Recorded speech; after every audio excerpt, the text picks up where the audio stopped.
नमस्कार बच्चों, होप आप लोग सब बढ़िया होंगे और आप लोग human health and disease chapter को भी पढ़ रहे होंगे। जितना मैंने पढ़ा दिया है, आप लोगों को कोई दिक्कत है तो आप मुझे मैसेज कर सकते हैं, क्वेश्चन पूछ सकते हैं, जैसे कि जनरली कई बच्चे पूछते हैं।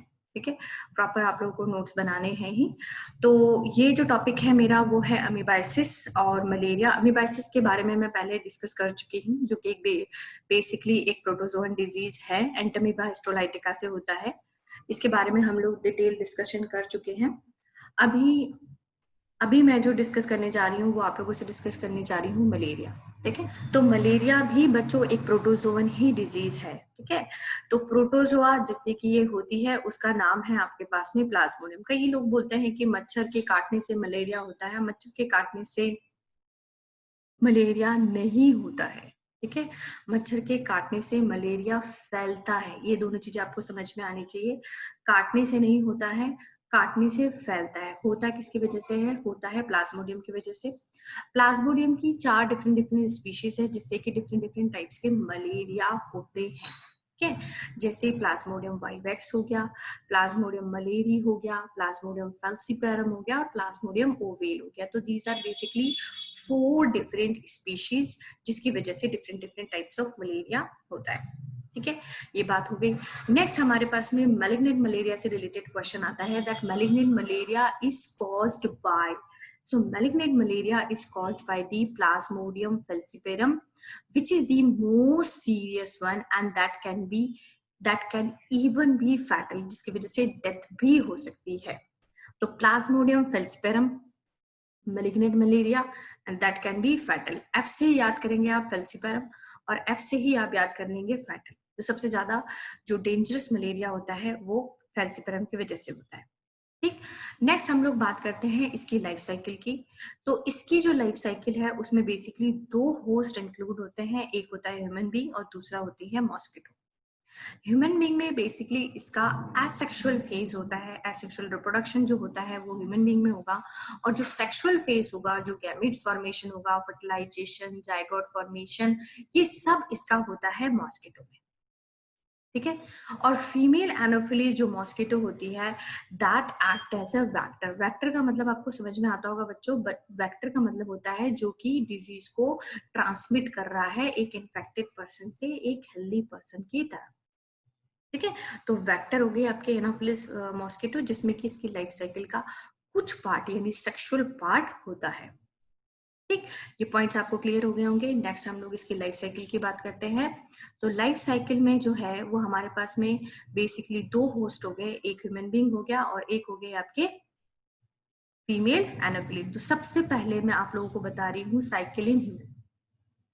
साइकिल जो ह्यूमन स्टार्ट होती है वो बेसिकली मच्छर के काटने से शुरू होती है, और जब ऐसा मच्छर यानी ऐसी फीमेल एनोफिलीज जब किसी हेल्दी पर्सन को काटती है जिसमें कि स्पोरोजोइड प्रेजेंट होते हैं, तो ये स्पोरोजोइड क्या होंगे उस फीमेल एनोफिलीज से उस हेल्दी पर्सन की बॉडी में पहुंच जाएंगे। ठीक है, तो स्पोरोजोइड इस फीमेल एनोफिलिस की बॉडी में है, ये इन्फेक्टेड है ऑलरेडी उस प्लाज्मोडियम से, और वो स्पोरोजोइड काटने से किसी हेल्दी पर्सन की बॉडी में पहुंच जाएंगे। So that's a simple point. When the mosquito bites another human, the sporozoids are injected with the bite. अब ये स्पोरोजोइड्स क्या करेंगे? ये स्पोरोजोइड पहुंचेंगे लीवर में, then they will develop or they will form the more cells by the asexual reproduction in the liver cells. Okay, this parasite reproduces asexually in the liver cell, busting the cell and then releasing into the blood. Liver में बढ़ते गए asexual reproduction होता गया, 1 से 2, 2 से 4, 4 से 8, इस तरह से सेल्स बनती गई। वो सेल क्या हुई? वो बस्ट हो गई, नंबर ऑफ सेल्स बन गई ना उसमें पैरासाइट की। तो जो सेल थी, लीवर सेल थी जिसमें कि पैरासाइट डेवलप हो रहा था, ग्रोथ कर रहा था, एसेक्सुअली रिप्रोड्यूस कर रहा था, वो सेल क्या हो गई? वो बस्ट हो गई। और उसके बाद में जो नंबर ऑफ जो पैरासाइट्स बने, जो डॉटर सेल्स जो बनी, वो सारी की सारी रिलीज किसमें हो गई? ब्लड में। फिर ब्लड से क्या हुआ? They will reach to the RBC, और आरबीसी में पहुंचने के बाद में क्या होगा? They will further develop, they will further grow by the asexual reproduction, and then there will be a bursting of the RBC. और आरबीसी के बर्स्ट होने पे क्या होगा? एक केमिकल सब्सटेंस रिलीज होता है जिसका नाम होता है हीमोजॉइन, और उस हीमोजॉइन की वजह से ही फीवर आता है। नेक्स्ट डेवलपमेंट होगा गैमेटोसाइट स्टेज का, जो कि बेसिकली एक सेक्सुअल स्टेज है, ठीक है। तो गैमेटोसाइट्स मतलब हो गया गैमीट फॉर्मिंग सेल्स, फॉर्म, ठीक है। नेक्स्ट हम लोग बात कर लेते हैं plasmodium enters the human body as sporozoite, sporozoite के फॉर्म में एंटर कर गया through the bite of the infected female anopheles mosquito. Then this parasite multiply, then attack the RBC resulting in their rupture. Further क्या होगा, the rupture of RBC is associated with the release of the hemozoin and that hemozoin is responsible for the chill and the high fever, ठीक है।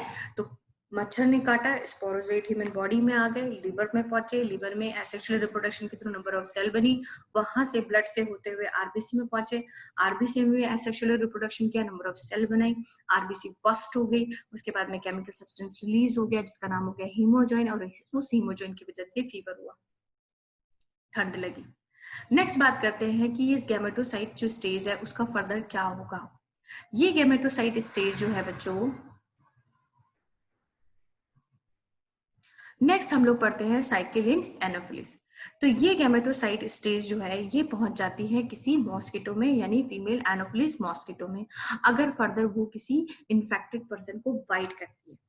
मान लो किसी person में malaria है, ठीक है, और उस मलेरियल जो पेशेंट है उसको किसी नॉर्मल फीमेल एनोफिलिस मॉस्किटो ने बाइट किया, तो गैमेटोसाइट्स जो होंगे वो उसकी बॉडी से उस फीमेल एनोफिलिस में पहुंच जाएंगे और फर्दर वहां पे होगा गैमीट फॉर्मेशन। गैमीट फॉर्मेशन के बाद में वहां पे fertilization, then there will be a zygote formation, और फिर इन्फेक्टिव स्टेज जो बनेगी जिसका नाम होता है स्पोरोजोइड, वो भी वहां पे फॉर्म होगी। तो ये सारा जो पार्ट है, ये सारा पार्ट होता है फीमेल एनोफिलिस में, ठीक है। The female mosquito takes up the gametocytes with the blood meal, fertilization development take place in the mosquito gut, then there will be a formation of sporozoid, this is salivary gland, these sporozoid will reach, बनते कहाँ हैं, गट में बनते हैं, but these sporozoid will reach into the salivary gland of that mosquito, ठीक है, ताकि further ये किसी हेल्दी पर्सन को जब कभी भी बाइट करे तो उसकी सलाइवरी ग्लैंड से स्पोरोजोइड निकल के उस हेल्दी पर्सन की बॉडी में चले जाए। ये होता है basically. So when a female anopheles mosquito bytes an infected person, these parasites enter the mosquito body, undergo the further development, ठीक है। तो फर्दर डेवलपमेंट क्या हो रहा है, अब मॉस्किटो की बॉडी में हो रहा है, मॉस्किटो की बॉडी में these parasite multiply with them to form the sporozoite. और स्पोरोजोइड क्या है बच्चों, बहुत इंपॉर्टेंट है स्पोरोजोइड। स्पोरोजोइड होती है बेसिकली एक इन्फेक्टिव स्टेज, जो कि कहाँ स्टोर हो जाएंगे, सलाइवरी ग्लैंड में, and then these mosquito bite a human, then these sporozoids will be introduced into his or her body and thereby initiating the events mentioned above। अब वापस से ये सारी की सारी इवेंट्स जो कि वापस से रिपीट हो जाएगी।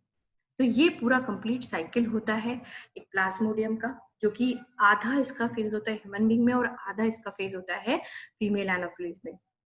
मैं दोबारा से रिपीट कर देती हूँ आप लोगों को। सबसे पहले मॉस्किटो ने बाइट किया, स्पोरोजोइड जो थे वो ह्यूमन की बॉडी में पहुंच गए, वहां से लिवर में पहुंचे, लिवर की सेल्स में एसेक्सुअल रिप्रोडक्शन हुआ, लिवर सेल बर्स्ट हो गई, वहां से रिलीज होके वो ब्लड में पहुंचे, ब्लड के थ्रू वो आरबीसी में पहुंचे, आरबीसी पे अटैक किया, आरबीसी भी बर्स्ट हो गई, हीमोजोइन निकला, हीमोजोइन की वजह से फीवर हुआ, ठीक। गैमेटोसाइट स्टेज बनी ब्लड में, आरबीसी में, ठीक। अब इस ये गैमेटोसाइट स्टेज अगर फीमेल एनोफिलिस बाइट करती है उस मलेरियल पेशेंट को जिसमें कि गैमेटोसाइट है, तो ये गैमेटोसाइट उस फीमेल एनोफिलिस में पहुंच गए। वहां पहुंचने के बाद में फर्दर डेवलपमेंट हुआ गैमेटोसाइट्स का, यानी गैमीट्स बने, फर्टिलाइजेशन हुआ, डेवलपमेंट हुआ मॉस्किटो की गट में, स्पोरोजोइड्स भी बने मॉस्किटो की गट में, बट फिर स्पोरोजोइड्स ट्रेवल होके कहां पहुंच गए, सलाइवरी ग्लैंड में, और फिर फर्दर इस फीमेल एनोफिलिस ने किसी हेल्दी ह्यूमन को बाइट किया तो ये स्पोरोजोइड उस हेल्दी ह्यूमन की बॉडी में पहुंच गए, ठीक है। तो इस तरह से स्प्रेडिंग होती है, इस तरह से ये पर्टिकुलर डिजीज होती है। तो this is all about the Plasmodium which is very important exam point of view से। आपके पास में ये डायग्राम ही आ जाता है, या फिर क्या करते हैं कि जैसे ये डायग्राम दे दिया और इसमें ए बी सी पॉइंट लिख के दे देते हैं कि अब क्या हो रहा है, अब क्या हो रहा है, या एक पर्टिकुलर आपको शॉर्ट नोट पे दे देंगे कि फीमेल एनोफिलिस की cycle in mosquito you need to explain, या female Anopheles cycle in human being you need to explain. ठीक है, इस तरह से क्वेश्चन आते हैं। प्लाज्मोडियम की जो चारों स्पीशीज है उसके नाम पे क्वेश्चन आते हैं। सबसे ज्यादा फैटल जो मलेरिया है वो किसकी वजह से होता है, that is caused by the Plasmodium falciparum, उस पे क्वेश्चन आते हैं। ठीक, तो होप आप लोगों को ये समझ में आ गया होगा। फिर भी आपको कोई डाउट हो तो आप मुझसे क्वेश्चन कर सकते हैं।